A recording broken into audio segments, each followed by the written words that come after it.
안녕하세요. 저는 대구에 살고 있는 30대 중반의 미혼 여성입니다.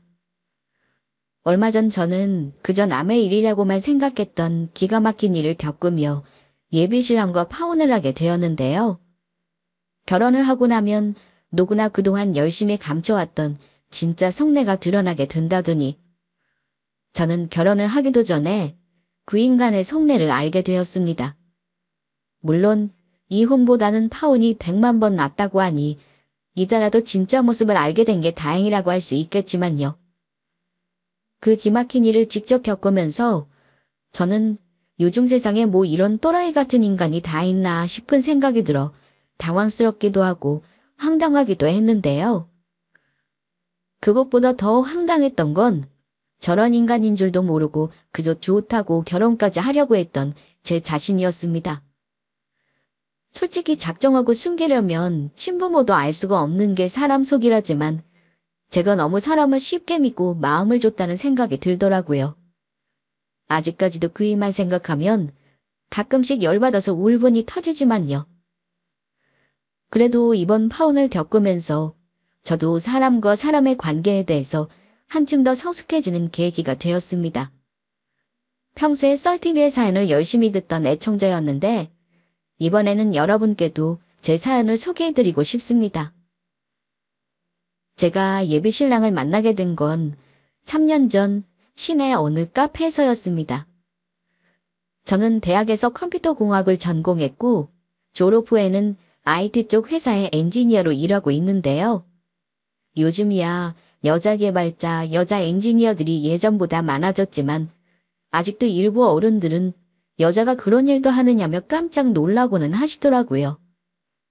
그 깜짝 놀라는 분 중 하나가 저희 예비 시어머니셨죠. 어쨌든 그때는 마스크 시국이라 회사도 재택근무를 하거나 교대로 출근을 하고 있을 때였습니다. 다행히 제가 하는 일은 컴퓨터와 인터넷만 있으면 할 수 있는 일이었어요. 하지만 집에는 회사에서만큼 업무 효율이 잘 나지 않아서 저는 평소에 주로 노트북을 들고 카페에 나가 일을 하고는 했습니다.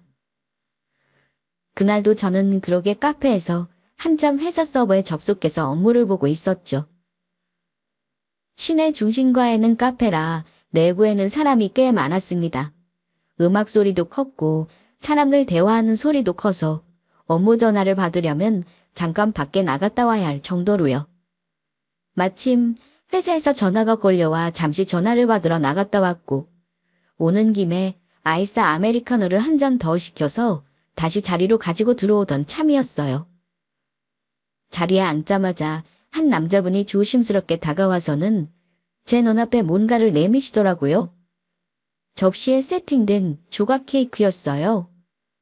여기 카페에서 파는 곳이었는데 아까 먹을까 말까 망설이다가 살이 너무 찔 것 같아서 관둔 그 케이크였죠. 안녕하세요. 네? 네. 안녕하세요. 여기서 종종 일하시는 거 봤는데 근처에 사시나 봐요? 저는 처음에는 카페 아르바이트생이나 사장님인가 싶었어요. 그렇지 않고서야 대뜸 처음 보는 사람에게 케이크를 내밀 이유가 없잖아요. 저는 이 카페에 제가 하도 자주 와서 얼굴을 기억하셨나 싶었죠. 근처에 사는 건 아닌데 여기 분위기가 좋아서 자주 오는 편이에요. 그런데 무슨 일이신지... 다름이 아니라 실은 저는 여기 근처에 살아서 종종 나와서 일하시는 모습 봤었거든요. 이런 적이 처음이라 조심스럽고 많이 망설였는데 구애할 것 같아서 용기 내봤습니다. 혹시 괜찮으시면 차 한잔하면서 대화라도 나눠볼 수 있을까 해서요. 대화라고요? 저 이상한 사람 아닙니다. 이상하게 여기실 것 같아서 제 명함이라도 드리고 싶은데 제가 교사로 일하고 있어서 명함이 없네요. 알고 봤더니 그 남자의 정체는 카페 관계자가 아니라 그냥 제 번호를 따려고 온 사람이었습니다. 모르는 사람에게 번호를 막 줄 수는 없어서 차라리 본인 번호를 남기고 가라고 했더니 얼른 제 핸드폰으로 본인 연락처를 찍어주시더라고요. 제발 연락해달라는 신신당부를 몇 번이나 남긴 채로요. 그런데 웃기게도 마스크 시국이어서 저는 그분의 얼굴을 못 봤거든요. 커피를 마시느라 마스크를 벗고 있어서 그분은 제 얼굴을 봤겠지만요. 아무튼 그날의 일은 해프닝처럼 지나갔습니다. 당연히 연락은 하지 않았죠. 하지만 그 다음날 카페에 갔다가 하필이면 또 그분을 마주치는 바람에 결국 저희는 그 자리에서 대화를 나누게 되었습니다. 여기 매일 오시나 봐요. 그런 걸 아닌데 어쩐지 연락을 안 주실 것 같아서 오늘 또 왔습니다. 이번에는 마스크를 벗고 있어서 드디어 그 남자의 얼굴도 보게 되었죠. 제 질문에 멋쩍게 웃으며 대답하는데 씩 웃는 얼굴이 꽤 제 스타일이더군요. 처음에는 낯을 좀 가렸지만 의외로 대화도 잘 통하는 편이었습니다. 어쩐지 좀 순진해 보이는 구석도 있었고요. 제가 1살 연상이기는 했는데 상관없다면서 몇 번 더 만나면서 식사도 하고 알아가고 싶다고 하길래 그러자고 했습니다. 교사라고 하니 딱히 이상한 사람일 것 같지도 않았고요. 여기 인근의 중학교에서 국어 교과 선생님으로 일한다고 하더라고요. 사실 저도 회사 생활을 시작하면서 생활 반경이 좁아지다 보니 이제는 누구를 자연스럽게 만나기도 어려운 상황이었거든요. 꼭 지인 소개팅이 아니더라도 이런 만남도 나쁘지 않겠다 싶었습니다. 저희는 그렇게 몇 번의 소소한 데이트로 대화도 하고 서로에 대해서 알아가다가 호감이 생겼고 약 1달쯤 지날 무렵에는 사귀게 되었습니다. 제 자취방과 남자친구의 본가가 마침 서로 가까운 곳에 있더라고요. 그러다 보니 퇴근하고 잠깐씩 얼굴 보는 데이트도 가능해서 일주일에 거의 2~3번씩 만났고 덕분에 저희는 남들보다 조금 더 빠르게 가까워져 갔습니다. 요즘 세상에는 하도 사기꾼도 많고 이상한 사람도 많아서 번호를 따서 사귀게 된 저희의 만남에 불안한 부분이 있는 것도 사실이었거든요. 하지만 여러 가지 경로를 통해 남자친구가 실제로 그 직장에 다니고 있는지 여부도 확인했고 졸업한 학교나 거주지 등의 상식적인 부분들도 다 이상이 없다는 걸 확인했습니다. 그러고 나니 한결 안심이 들더라고요. 그 뒤로는 이제 연인으로서 서로의 성격이나 가치관 등등이 맞는지만 확인하면 되는 부분이었어요. 그렇게 평일에는 서로 일하고 퇴근 후에는 보통의 연인들처럼 데이트하고 주말에는 격주로 여행을 다니고 하다 보니 시간은 금방 흘러갔습니다. 만난 지 3년이 되던 해에 드디어 남자친구가 저에게 결혼 이야기를 꺼냈고요. 사실 둘 다 30대 초반에 만났기 때문에 연애를 3년 동안이나 한 것도 나름 오래된 느낌이기는 했습니다. 이 나이쯤의 연애는 보통 어느 정도 빠른 결혼을 염두에 두고 시작하기 마련이니까요. 일단 결혼 이야기가 나오게 되자 저는 깊은 고민에 빠졌습니다. 제 남자친구를 만나기 시작하던 무렵 고등학교 수학교사를 재직 중인 제 친구가 해준 이야기가 요즘 점점 현실적으로 와닿기 시작해 마음에 걸리던 차였거든요. 솔직히 말해서 저는 교사라는 직종에 대해 호감을 가지고 있는 편이었어요. 꼭 이성으로서의 직업뿐만이 아니라 일반적인 면에서도요. 제가 제일 존경하는 사람 중 한 분이 바로 저의 고등학교 때 담임선생님이셨거든요. 한창 성적이 나오지 않고 방황하던 때에 저를 스승으로도 그리고 인간적으로도 따뜻하게 대해주셨던 분이셨어요. 하지만 제가 이런 말을 하면 제 친구는 아주 기겁을 하면서 뜯어말리고는 했습니다. 야, 다른 건 몰라도 남 교사는 정말 말리고 싶다. 왜? 나는 교사 좋던데. 방학도 있고 여유롭고 좋지 않아. 사랑하는 내 친구야. 그것 빼고는 다 단점이라고 볼 수 있는 게 문제지. 주변에 교사인 사람들 보니까 동료 남교사랑 결혼하려는 사람들도 많은 것 같던데? 그건 네가 못 만나봐서 그래. 동료로 만나면 아주 치가 떨린다. 내 인생 최악의 전남친 그 인간도 교사였어.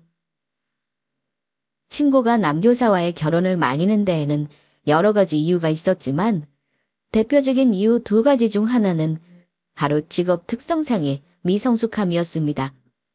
아무래도 학교에 갇혀서 주로 학생 아니면 학부형과 동료 교사만 상대하다 보니 정신 연령도 조금 어려질 수밖에 없다는 거죠.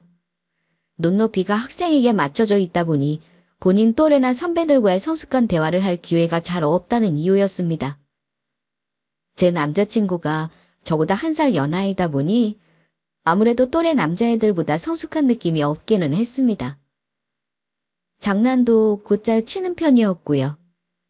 그동안 계속 오빠만 만나와서인지 저는 이게 그저 연하의 특성이라고 생각했는데 알고 보니 어쩌면 직업적인 특성일 수도 있겠다 싶었어요.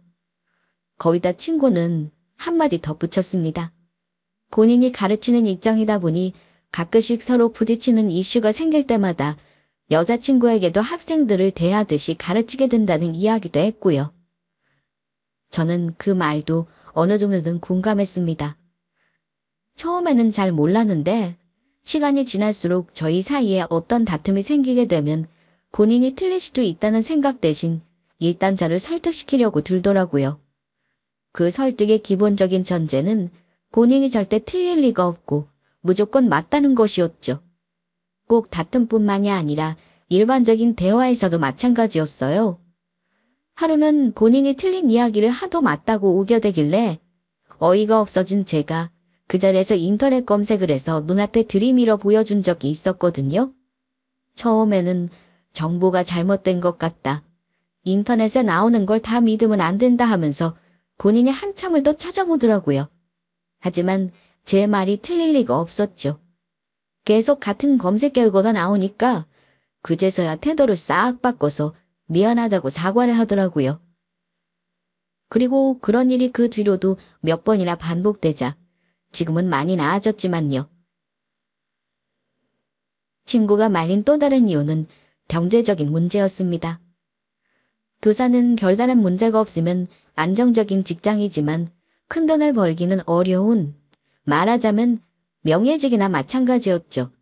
물론 평생 직장이라는 개념이 사라진 요즘 같은 세상에 안정적인 직장이라는 이유 하나만으로도 나름의 메리트가 있기는 했어요. 하지만 그건 어디까지나 여자에게나 해당되는 말이지 사실 가정을 책임져야 할 남자 입장에서는 부족한 벌이라는 말이었습니다. 하지만 저에게는 경제적인 부분 자체는 크게 문제가 되지 않았습니다. 만약 그 부분이 문제가 됐다면 애초에 남자친구의 직업을 들었을 때부터 만나지 않았을 테고요. 저희는 아마 계속 맞벌이를 하게 될 테고 둘이서 큰 욕심만 없다면 사실 부부로 사는데 힘들 정도는 아니라고 생각했거든요. 문제가 되었던 부분은 사실 다른 곳에 있었죠. 바로 다름 아닌 남자친구의 짠돌이 근성이었습니다. 종호야, 오늘 날씨 너무 더운데 우리 그냥 택시 타고 가자. 이 시간대에는 택시 타면 길 막힐 것 같은데. 그냥 우리 버스 타고 가자. 조금만 걸으면 금방 버스 정류장이야. 택시는 그렇다 치고 꼭 이 날씨에 그 멀리까지 밥을 먹으러 가야겠어? 자기 생선초밥 좋아하잖아. 자기 생각해서 내가 힘들게 찾아서 예약해둔 건데. 아니. 좋아하긴 하는데 근처에도 생선초밥 파는 곳이 많은데 굳이 거기까지 가서 먹어야 되느냐 이거지.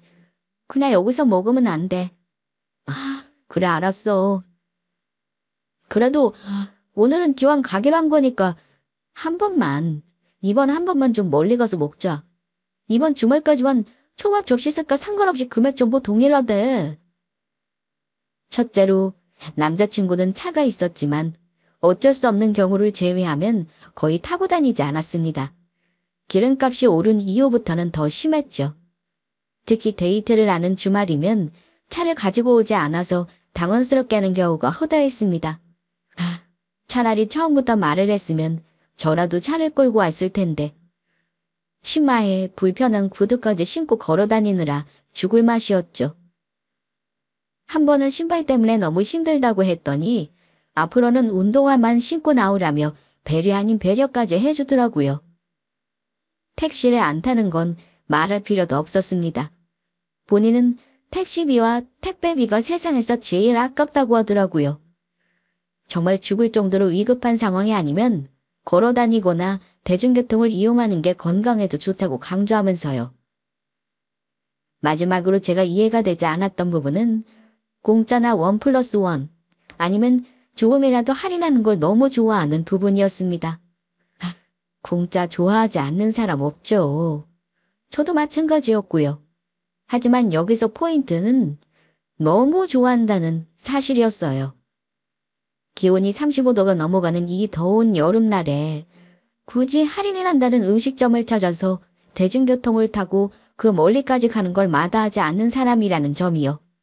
그렇다고 식비까지 미친 듯이 아껴가면서 데이트를 하는 건 아니지만 세일을 한다고 하면 자다가도 벌떡 일어날 정도로 저렇게까지 좋아하는 게 저는 이해가 되지 않았어요. 솔직히 데이트에서까지 가성비를 따져가며 찾아가고 싶지도 않았고요. 처음에는 이렇게까지 하는 이유를 모르겠더라고요. 교사가 아무리 박봉이라지만 그 어렵다는 공무원에 비할 바는 아니잖아요? 그래도 연차가 쌓이면 생활비를 충당하고도 어느 정도 본인에게 쓸 정도의 급여는 되는 걸로 알고 있었거든요. 하지만 남자친구에게서 자세한 속사정을 듣고 나서야 그의 행동이 이해가 되기 시작했습니다. 알고 보니 남자친구가 어릴 때 예비 시아버지의 사업이 부도가 나서 집안이 완전히 망하게 되었었다고 하더라고요. 사업이라는 게 원래도 좋을 때도 있고 어려울 때도 있고 꼭 내 잘못 아니더라도 주변 환경이나 시기에 따라서 기복이 있는 거니까요.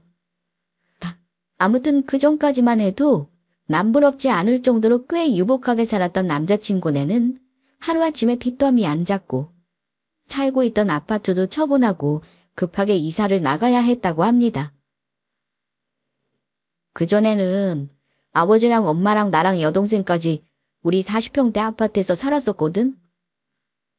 그런데 하루아침에 단칸방으로 이사를 가게 됐어.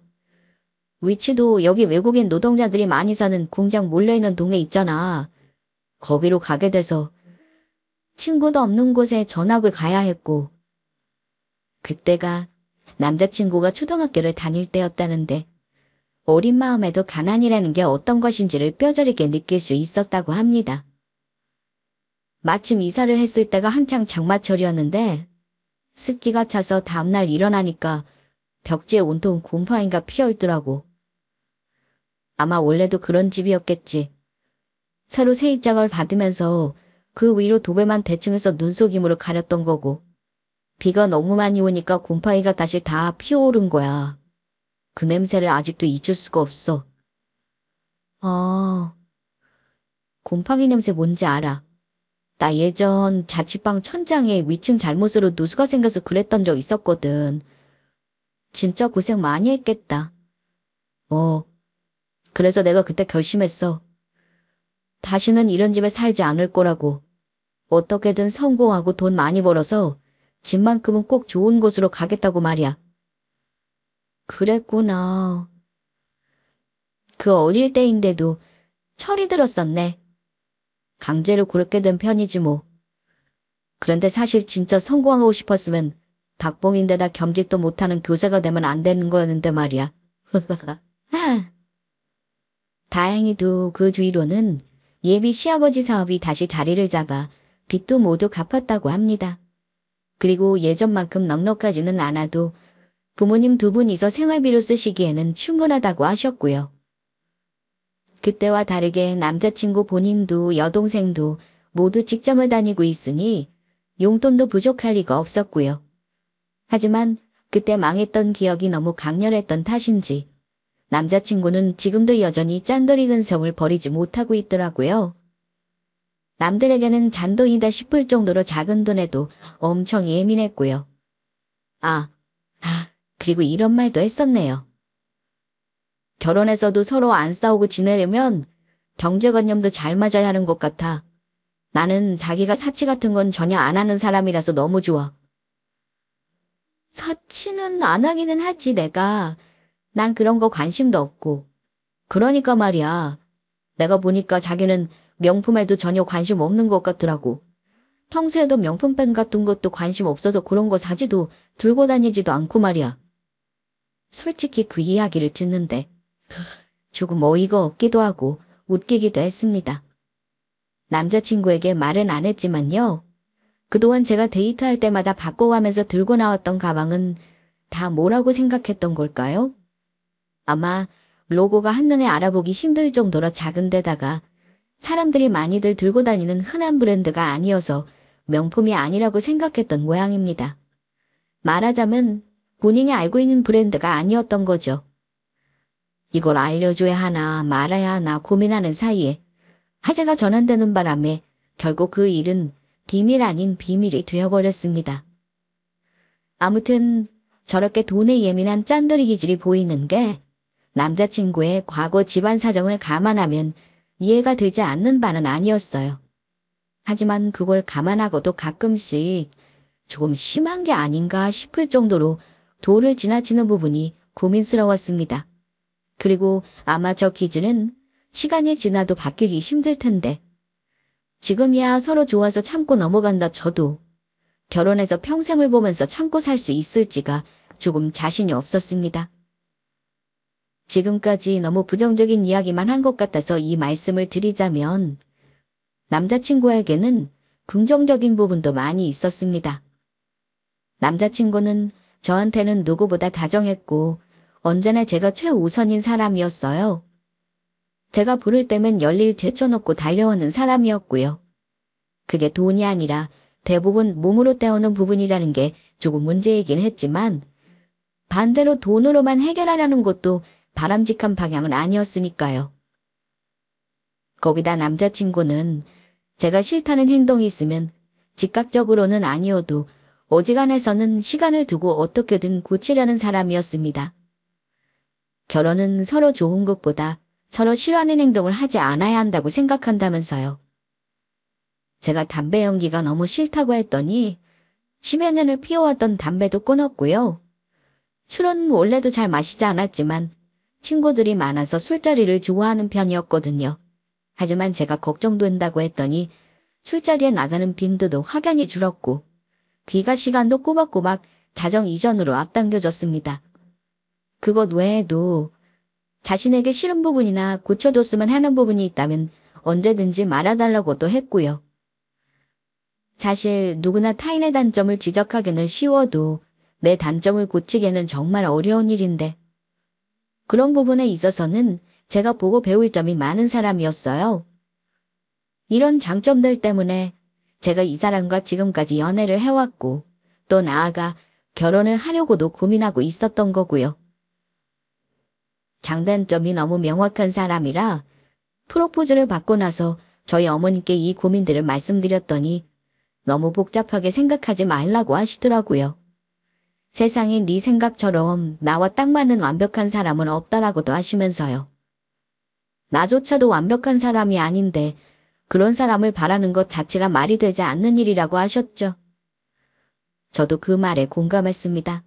그리고 가장 큰 단점이 경제적인 부분에서 너무 아끼는 모습이라면 차라리 펑펑 써대서 고민인 부분보다 낫다고 하셨고요. 어머니의 조언도 듣고 이런저런 고민을 오래 한 끝에 결국 저희는 결혼을 하기로 했습니다. 서로 나이도 있어서 그 다음 단계로 넘어가는 건 쉬운 일이었어요. 저희는 제일 먼저 각자의 집에 인사를 다녀왔습니다. 그걸 시작으로 본격적으로 결혼 준비에 들어가기 전에 우선 다른 사람들은 어떻게 진행을 했는지 인터넷으로 정보를 모았고요. 결혼식도 가성비 웨딩 어쩌고 타령을 하길래 한마디로 딱 잘라 말했습니다. 결혼식에 많은 돈을 쓸 생각은 나도 없지만 그렇다고 너무 가성비로만 할 생각이 없으니까 적당히 하라고요. 남자친구는 알겠다며 정보는 자기가 열심히 모아볼 테니 걱정하지 말라고 큰 소리를 치더라고요. 인터넷으로 저런 걸 알아보고 계획을 세우고 하는 건 평소에도 남자친구가 좋아하고 잘하는 일이라서 일단 맡겨두었습니다. 그리고 몇 번의 퇴짜 끝에 결혼식장이나 신혼여행지 같이 큼직한 사항들은 잘 결정했고요. 양가의 인사도 드리고 왔으니 더 이상의 특별한 문제는 없을 거라고 생각했었죠. 그런데 막상 결혼 준비를 시작하니 자꾸 생각지도 못했던 일들이 하나둘씩 생기더라고요. 그날은 예약해둔 드레스 업체에 피팅을 하러 가려던 날이었습니다. 남자친구가 제 자취방으로 데리러 와서 그 차를 데리고 함께 이동하기로 했죠. 막 차에 타고 출발을 하려는데 갑자기 남자친구의 핸드폰으로 전화가 걸려오는 겁니다. 액정 화면에는 큰 이모라고 뜨더라고요. 통화가 길어지려나 싶어서 저도 핸드폰을 보며 길찾기를 하고 있었는데 옆에서 대뜸 남자친구가 네 알겠습니다. 지금 바로 가겠습니다. 라고 대답을 하더라고요. 무슨 일이야? 어디를 바로 간다는 거야? 자기 진짜 미안한데 오늘 드레스 투어는 취소하고 다음으로 미뤄야 할 것 같아. 뭐? 갑자기 그게 무슨 말이야? 방금 이모님 전화였는데 다리를 다치셨다고 병원에 가야겠으니까 좀 와줄 수 있겠냐고 하시네? 다리를 다치셨다고? 많이 다치셨어? 모르겠어. 일단 가봐야 할 것 같아. 저는 한숨이 나왔습니다. 이런 적이 솔직히 한두 번이 아니었거든요. 다른 것도 아니고 다리를 다치셨다는데 가지 말라고 할 수도 없고 그간 보여줬던 남자친구의 행동으로 미루어 봤을 때 제가 말린다고 해서 들을 사람도 아니었죠. 예비 씨 이모님의 일을 하면 열일제쳐 두고 달려가고는 했거든요. 앞서 남자친구에게는 언제나 제가 1순위라고 말한 적이 있었죠. 여기서 정정해야 할 것 같습니다. 1순위 앞에 0순위가 있는데 그게 바로 예비 씨 이모님이었어요. 부모님이라고 하면 차라리 이해가 될 것 같았는데 부모님은 차라리 저보다 뒷전이었어요. 사실 저희가 데이트를 할 때 이런 전화가 온 게 하루 이틀이 아니었습니다. 한밤중에 집에 전등이 고장났는데 네가 와서 고쳐줄 수 있겠니? 라고 연락을 해서서 당장 달려간 적도 있었고요. 여행을 와 있는데 예비 씨 이모님이 오후에 예약해둔 병원 검진에 갈 건데 혹시 따라가 줄 수 있겠냐라고 해서 그날 오후 일정 취소하고 돌아간 적도 있었습니다. 어차피 그날 돌아갈 생각이긴 했지만요. 그 밖에도 가족 모임이 생겼다며 저와의 각종 일정을 취소할 때면 언제나 예비 씨 이모님이 계셨죠. 저와 만나지 않은 주말에도 연락이 없어서 뭐하냐고 물으면 엄마랑 이모 모시고 드라이브 중이다, 식사하러 왔다 등등의 대답을 할 때가 한두 번이 아니었고요. 처음에는 이모님이랑 되게 사이가 좋은가 보다 하고 넘겼는데 이게 계속 지속이 되다 보니 저도 힘들더라고요. 도대체 왜 이렇게까지 지극정성인 거냐고 물었더니 어릴 때 이모님이 본인을 많이 봐주셨다고 하더라고요. 자식도 없으셔서 이모님께는 남자친구 본인이 자식이나 마찬가지라고 하면서요. 저도 이모가 거의 키워주시다시피 해서 많이 친한데도 이 정도는 아니었는데 어쨌거나 효도의 개념은 사람마다 다르니까 그럴 수는 있다고 생각했지만 이건 해도 해도 너무한다 싶더라고요. 택시 타고 가시거나 다른 친척분이랑 연락해서 모시고 가면 안 돼? 오늘 드레스 투어 미루면 또 언제 예약 잡힐지도 모르는데 그 사이에 내가 받았던 드레스 빠질 수도 있단 말이야. 미안해.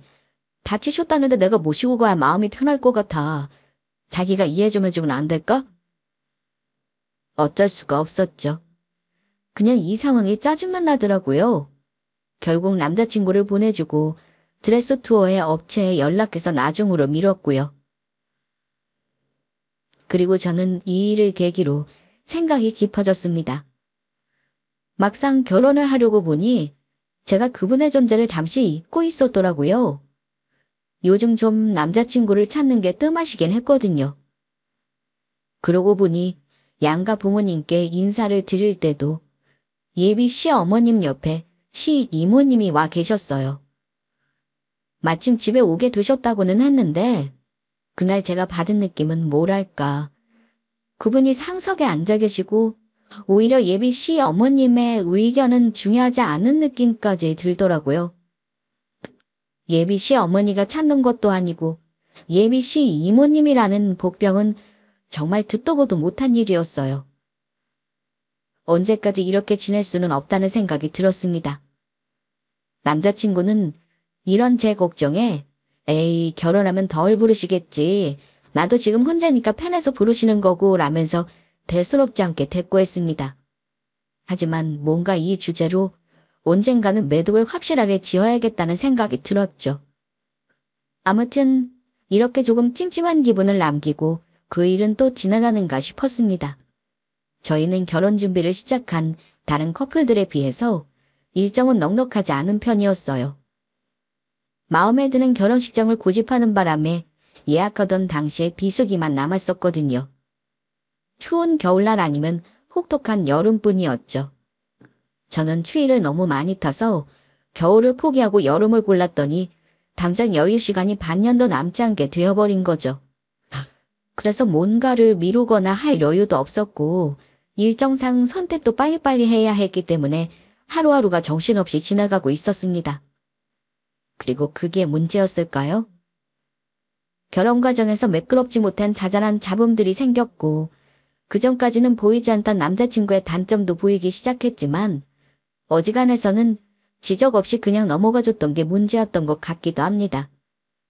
지금 돌이켜보면 저의 그 태도가 남자친구에게는 본인이 어떤 잘못이나 설령 무리한 요구를 하더라도 제가 넘어가 줄 거라는 잘못된 시그널을 보낸 것 같다는 생각이 듭니다.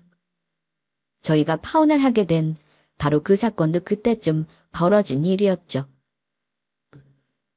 그날은 각자 친구들의 청첩장 모임 때문에 모처럼 주말에 저희가 서로 만나지 않고 쉬기로 한 날이었어요. 모임은 저녁 늦게라서 늘어지게 늦잠을 잘 생각이었는데 아침부터 남자친구에게서 전화가 걸려오더라고요. 자기 일어났어? 아직도 자고 있어? 나 아직 자고 있었지. 아침부터 무슨 일이야? 우리 오늘을 안 만나 그랬잖아. 나 자기한테 할 말이 있어서 내일 우리 이모 생신이거든.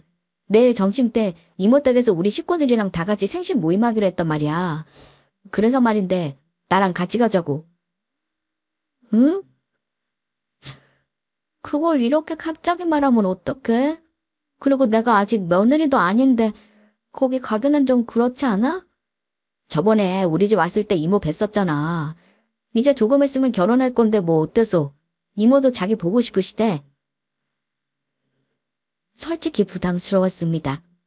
저번에 뵙기는 했었지만 아직 상견례도 안 한 상태였고 예비 시부모님도 어려운 판에 예비 시이모님 댁에 가자니요. 남자친구가 예비 시이모님과 저렇게 친하니 결혼을 하고 나면 어차피 자주 뵙게 될 텐데 벌써부터 가고 싶지는 않았고요. 그리고 제가 머뭇거리고 있자 남자친구가 재차 저를 재촉하더라고요. 결국 저는 한숨을 쉬면서 알겠다고 대답했습니다. 그랬더니 남자친구의 목소리에 금방 화색이 돌더라고요. 그리고 그 다음에 내뱉은 말은 정말 저를 깜짝 놀라게 하는 말이었습니다. 그리고 가는 김에 자기가 오늘 장 좀 봐서 내일 이모 생신상 좀 차려드려줘. 뭐라고? 생신상을 차리라고. 자기 요리 잘하잖아. 저번에 나한테 미역국 끓여준 거랑 갈비찜 해준 거 너무 맛있더라. 다른 거 너무 많이 준비할 필요 없고 그거랑 나물 몇 가지만 하면 될 것 같아. 저는 그 이야기를 들은 순간 귀를 의심했죠. 남자친구는 제가 되묻는 이유를 전혀 눈치채지 못한 것 같았습니다. 엉뚱한 소리를 하고 있더라고요.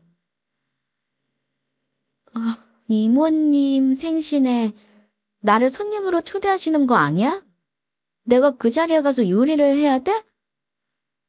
꼭 거기서 할 필요는 없고 자기가 내일 오전에 미리 만들어서 가져가도 돼. 이모 댁에서 하려면 아무래도 좀 불편하겠지. 아니, 무슨 소리야. 내가 왜 요리를 해? 좀 해주면 안 돼? 어려운 부탁도 아니고 자기 요리 워낙 잘해서 음식도 금방 하잖아. 오늘 하루만 다 준비할 수 있는 거 아니야? 진짜 기가 막혀서 말문이 막히더라고요. 알고 보니 남자친구는 예비 시 이모님 생신에 생신상을 차리라는 말을 하러 이 아침부터 저에게 전화를 한 거였습니다. 이게 도대체 무슨 말도 안 되는 소리인가 싶어서 대답을 하지 않고 있었더니 그 다음 말이 더 가관이었습니다. 우리 엄마랑 이모랑 엄청 친한 거 알지? 이번 기회에 부족했던 자기 점수 좀 따놔. 뭐? 그게 무슨 말이야? 부족했던 점수라니? 솔직히 이런 말까지는 안 하려고 했는데 엄마가 자기를 조금 못마땅해 하시거든.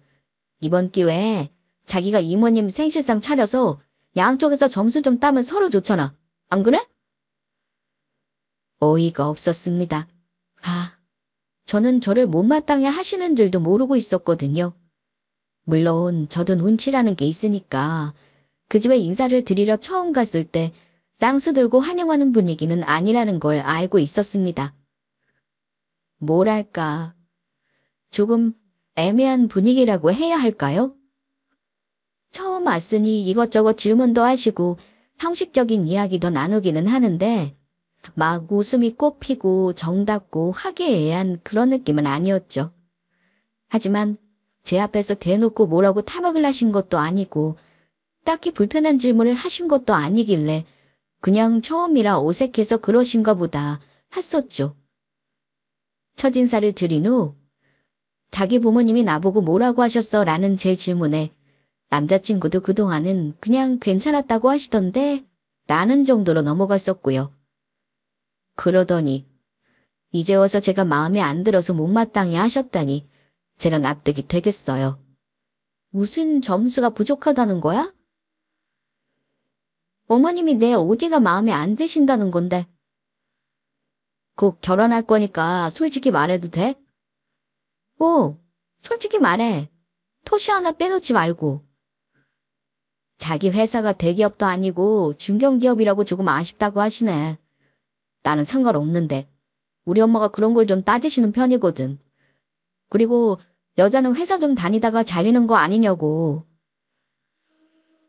동료 교사를 만났으면 방학이라도 있지. 나중에 애 낳으면 육아휴직이니 뭐니 쓰면 진급도 어렵다던데.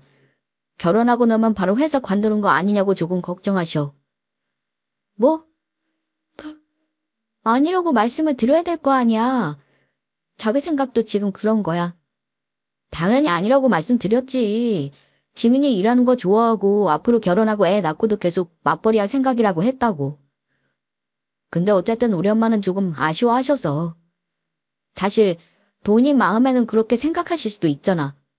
아무튼 그러니까 자기가 이 기회에 우리 엄마랑 이모 뵙고 점수 좀 따면 좋겠다 싶어서 얘기하는 거야. 어때?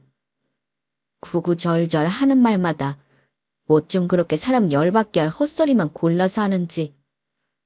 그것도 제주라면 제주다 싶더라고요. 저는 정말 당장이라도 폭발할 것 같은 기분이 들었습니다. 내 점수가 부족했구나. 그런데 난 내가 부족한 것 같지도 않고 그걸 만회할 생각도 없어. 난 그 자리에 안 갈 거고 창일생은 네가 알아서 차리든지 말든지 마음대로 해. 끊어. 전화를 끊고 나서 바로 다시 전화가 걸려오는 게 꼴보기도 싫어서 아예 전화를 꺼버렸습니다. 그리고 당장 본가로 달려갔어요. 누구한테든 이 이야기를 하지 않고서는 도저히 울분이 차서 참을 수가 없더라고요. 원래도 조만간 반찬을 받으러 가기로 했었어서 저희 엄마는 제가 반찬을 받으러 온 줄 알고 반색을 하셨죠. 엄마 얼굴을 보니까 갑자기 눈물이 나더라고요. 제가 울음을 터뜨리자 당황한 엄마가 무슨 일이냐고 거듭 물어보시길래 결국 있었던 사실대로 전부 털어놓았습니다. 제 말이 끝나기 무섭게 엄마가 폭발하셨어요. 뭐 그런 놈이 다 있냐고. 당장 전화번호 내놓으라면서 제 휴대폰을 뺏어가더니 남자친구에게 전화를 거시더라고요.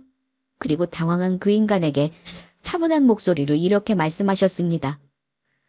아직 결혼도 안 했는데 집안 행사에 불러다가 시부모도 아니고 시이모 생신상을 차리라고 하는 건 대체 어디서 배워먹은 예의냐고요. 얘기하는 거 들어보니 자네는 정말 빵점이다. 그동안 그 집안에서 우리 딸을 어떻게 생각했었는지는 잘 들었고 우리도 그렇게 탐탁치 않게 생각하는 집안에 시집 보낼 생각 없으니까 이 결혼은 없던 일로 하자고요. 엄마가 전화를 끊자마자 남자친구의 전화가 재차 걸려왔습니다. 저도 거기다 대고 더 이상 할 말 없으니까 생각 정리될 때까지 연락하지 말라고 대답하고는 전화를 끊었습니다. 전화를 끊고 나서 저희 엄마는 노발대발하시며 말씀하셨어요. 결혼이 괜히 집안 대 집안의 만남이라고 하는 게 아니야.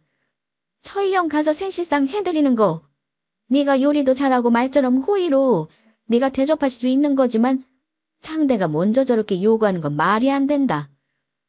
시부모가 말도 안 되는 이유로 널 마음에 안 들한다는 것도 어이가 없는데 그걸 또 만회해야 된답시고 신랑 될 사람이라는 인간이 저런 소리나 해야 되는 게 참... 네가 시집가면 앞으로도 고생문이 훤히 열렸어. 네 남자친구랑 이야기 잘해서 다시는 이런 일 없게 하든지 아니면 이 결혼 다시 잘 생각해봐. 그런데 다시 생각해보고 말고 할 것도 없었습니다. 그날이 가기도 전에 저녁에 예비 시어머니로부터 연락이 왔거든요. 본가에 사는 남자친구가 죽상을 하고 있으니 사정을 캐물으시고는 바로 저한테 전화를 한 거였죠. 종호한테 얘기 다 들었다. 그래. 이모 생일상은 아직 결혼도 안 했으니 그렇다 치고. 사실 종호가 틀린 말 한 게 뭐가 있니? 종호는 어차피 결혼할 테니 좋은 마음에서 점수 좀 따라고 한 건데 그게 그렇게 정색할 일이니? 솔직히 나는 종호가 동료 여교사나 돈 많은 집 딸 만나기를 원했다. 선자리도 그렇게 얼마나 많이 들어왔는데. 그래도 종호가 네가 하도 좋다고 하니까 나도 다 포기하고 조금 마음에는 안 차도 며느리로 드릴 생각을 한 건데 어떻게 네가 이렇게 뒤통수를 때리니? 예비 시어머니의 말은 결정을 더 빠르게 도와주었습니다. 이 결혼은 안 해야겠다는 결정이요. 뒤통수를 때렸다고 하는데 지금 이 마당에 뒤통수 맞은 건 바로 제가 아닌가요? 이렇게 생각하고 계시는 줄 진작에 알았더라면 이 결혼을 엎어도 100번은 더 엎었을 텐데 말이에요. 그러니까 결국은 대기업이니 뭐니 타령하신 것도 제가 돈이 없어서 못마땅했다는 뜻이었더라고요. 본인 아들 박봉인 건 생각지도 못하고 교사는 또 명예직이라서 돈이 중요한 건 아니라고 하시면서요. 진짜 웃기지도 않아서. 나중에는 대꾸도 안 하려다가 대충 전화를 끊었습니다. 저는 그 전화를 끊자마자 남자친구에게 헤어지자고 통보를 했어요. 제 어머니가 저에게 전화를 할 때 자고 있었던 모양이더라고요. 다음날 기겁을 한 그 인간이 바로 저희 집으로 찾아왔습니다. 자기야, 엄마가 무슨 말씀을 하신 건지 모르겠는데 나는 전화를 하신 줄도 몰랐어. 진짜야. 이제 그런 얘기는 됐으니까 헤어지자. 진짜 나랑 이렇게 헤어질 거야? 엄마는 그냥 푸념으로 하신 소리라니까. 요즘 집 가지고 있는 사람들도 많다던데 우리는 신혼집 대출로 받을 생각이니까 머리가 아쉬워서 그런 거지. 우리 엄마는 신경 쓰지 마. 무슨 이런 일로 헤어지자고 그래. 지나가는 개도 없겠다. 알았어. 내가 다 미안하고 잘못했으니까 확 풀어. 뭐?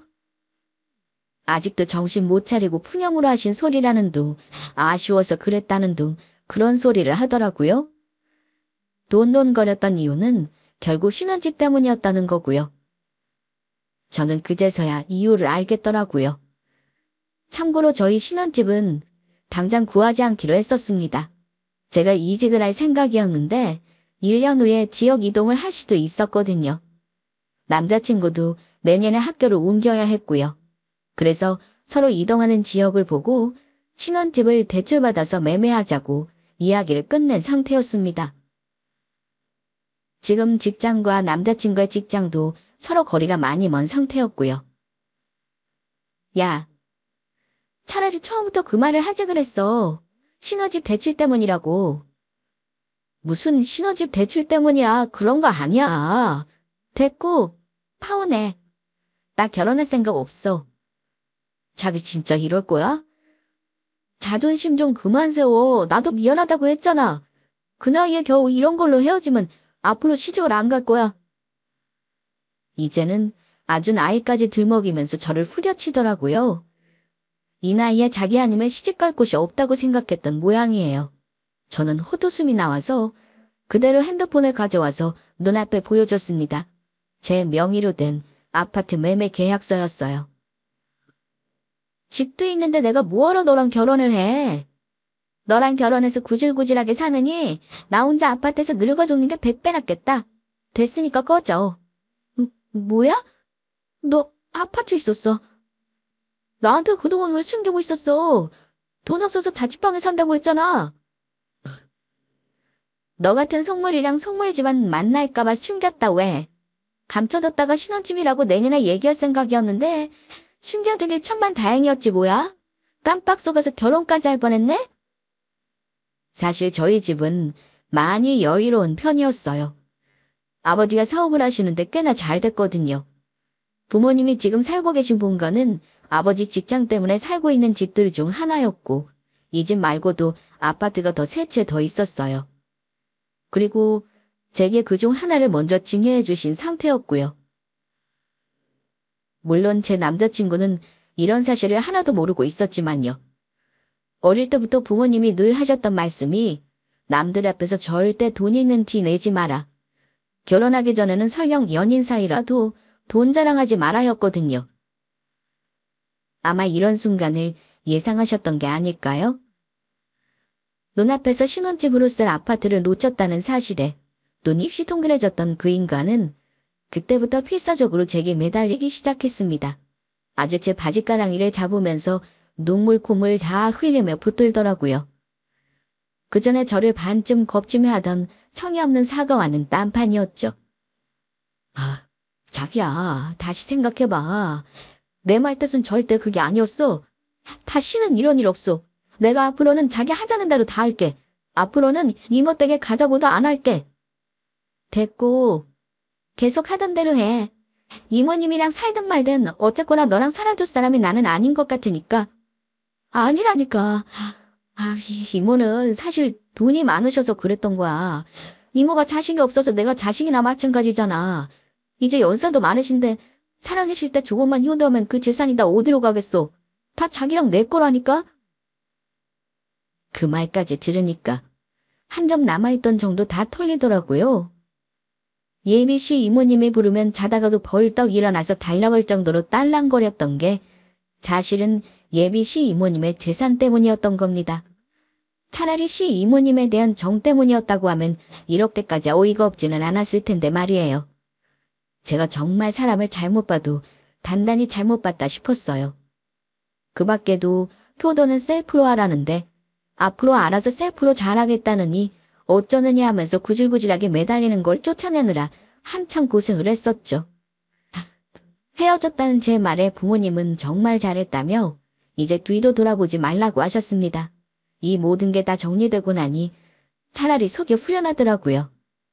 사실 그동안 보였던 짠돌이 근성만으로도 오늘의 일을 예상할 수 있었어야 했는데 제가 그 조짐들을 너무 안일하게 생각했던 게 아닌가 하는 후회가 들었습니다. 하지만 이제라도 이 말도 안 되는 결혼을 할 뻔했다 탈출을 하게 된 걸 다행이라고 생각하기로 했습니다. 앞으로는 사람을 볼 때 조금 더 신중하게 생각하게 될 것 같아요. 제 사연을 들어주셔서 감사합니다.